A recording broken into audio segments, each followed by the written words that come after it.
আসসালামু আলাইকুম। আলহামদুলিল্লাহ ভালো লাগছে। লক্ষ্মীপুর ৪ আসনের এমপি আপনার আসাদুদ্দিন নিজাম মনে হয় ওনার নাম। তো উনি যে কাজটা করছে ভালো লাগছে। বিএমপির আশরাফুদ্দিন নিজাম, তো ওনার বিএমপির নেতাকর্মীর বিরুদ্ধে উনি মামলা করছে। হয়তো তারা চাঁদাবাজি করতো, টেন্ডারবাজি করতো, দীর্ঘদিন নিষেধ করছে, মানা করছে, শুনে নাই। উনি নিজে এমপি হওয়ার পরে নিজে মামলা করে দিছে। এরকম আমরা পুরা বাংলাদেশে চাই, পুরা বাংলাদেশে। আসলে বিএনপি ক্ষমতায় আসছে এবার, এটা কিন্তু একটা চ্যালেঞ্জ, মানে অগ্নি চ্যালেঞ্জ। আমরা আমিও বিএনপি করি, আমিও বিএনপিতে ভোট দিছি। আজকে দীর্ঘদিন ধরে বিএনপির সাথে জড়িত, বন্ধুবান্ধব কম বেশ সবাই জানে। আমরা লক্ষ্মীপুর শহীদুদ্দিন চৌধুরী অ্যানি বাইর ওইখানে যাক মোটামুটি রাজনীতি করি। তো এই জিনিসটা মানে প্রতিটা জায়গাতে দরকার, প্রয়োজন। কেননা বিএনপি যে 5 বছরের জন্য ক্ষমতায় আসছে, এই 5 বছর হইল তাদের অগ্নি পরীক্ষা। অগ্নি পরীক্ষা বলতে কেমন, এই 5 বছরে যদি বিএনপি খারাপ কিছু করে, তাহলে সামনের বার নির্বাচনে 100% জামাত ইসলাম। আর যদি ভালো করে, তাহলে বিএনপি আবারও ক্ষমতায় আসবে। মানুষ এখন পাগল হোক আর যেটাই হোক, মানুষ ভালো দেখে, কে ভালো জিনিসটা করে আর কে ভালো চায়। চাঁদাবাজি, দুর্নীতিবাজ, টেন্ডারবাজ, এদেরকে মানুষ কেউই পছন্দ করে না, কেউ পছন্দ করে না। বাংলাদেশের সাধারণ জনগণ কেউ পছন্দ করে না। আমরা প্রবাসী, আমরা প্রবাসের থেকেও দল করি, যাই করি, কিন্তু দিন শেষে চাঁদাবাজ, ঘুষ বাণিজ্য, এই যে প্রতিটা সরকারি অফিসে ঘুষ খাওয়া, চাঁদাবাজি করা, টেন্ডারবাজি করা, এগুলো আমরা সাধারণ মানুষ কেউ পছন্দ করি না। তো আলহামদুলিল্লাহ উনি ক্ষমতা আসার সাথে সাথে উনি যে পদক্ষেপটা নিছেন, ভাল লাগছে, খুব ভাল লাগছে। এরকম বিএমপিতে আপনার শতকরা 20% নেতাকর্মী আছে, এগুলো হলো হাইব্রিড। মনে করেন এদিকেও দেখে ওইদিকেও দেখে, চাঁদাবাজি করে, দুর্নীতি করে। এই 20%-এর কারণে আরও যে 80% লোক আছে, এদের নাম খারাপ হয়, এদের দুর্নাম হয়, এদের বদনাম হয়।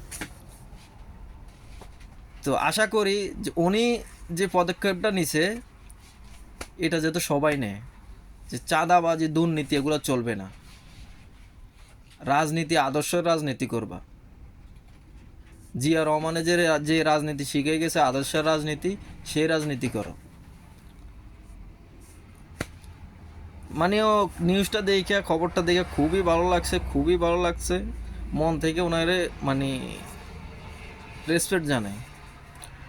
তো আশা করি লক্ষ্মীপুরের শহীদুদ্দিন চৌধুরী অ্যানি ভাই, উনিও আশা করি এরকম কিছু পদক্ষেপ নিবে। ওইখানে অনেক আছে, অনেক এরকম হাইব্রিড নেতা আছে, যেসব নেতা করে এই 17 বছরে, যেসব নেতারা আমলিকের আমলে 17 বছরে মানে কোনো একটা সমাবেশ, সমাবেশ বাদ দেন, অনলাইনে ফেসবুক বা কোনো অনলাইনে একটা স্ট্যাটাস পর্যন্ত দিত না, মানে ধানের শীষ নিয়ে, বিএমপি নিয়ে। মানে আমলিকের সাথে মিলামেশা চলতো আর কি। হেরে এখন নাকি ভালো ভালো নেতা, ভালো ভালো পদে দেখতেছি, অনলাইনে দেখতেছি, ফেসবুকে দেখতেছি, আমরা প্রবাসে বসে। মানে যারা আমলিকের আমলে 17 বছরে ফেসবুকে একটা স্ট্যাটাস দিত না বিএমপিকে নিয়ে বা বিএমপির ভালো কিছু নিয়ে, তারা এখন মনে করেন ছাত্র দলের ওয়ার্ড সভাপতি, যুব দলের সেক্রেটারি, যুব দলের সভাপতি,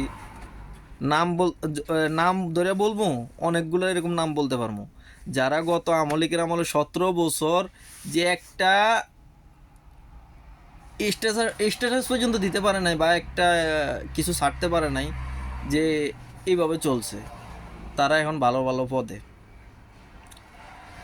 বিএনপির জন্য এটা একটা অগ্নি পরীক্ষা। 5 বছর ক্ষমতায় আসছে, দোয়া করি ভালোভাবে চালাক, ঘুষ, চাঁদাবাজি এগুলার থেকে। আলহামদুলিল্লাহ তারেক জিয়া তো বলতেছে, তো সামনে যাতে আরও ভালো কিছু হয় আমরা আশা করি। এবার যদি বিএনপি ভালো কিছু না করতে পারে, সামনের বার জামাত ইসলাম 100%, দাঁড়িপাল্লা 100% ক্ষমতায় আসবে।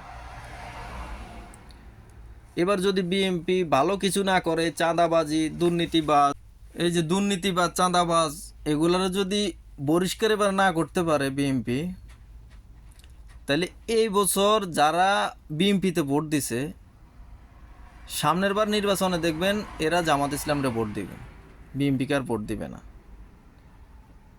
শতকরা 80% দেখবেন জামাত ইসলামকে যায় ভোট দিবে।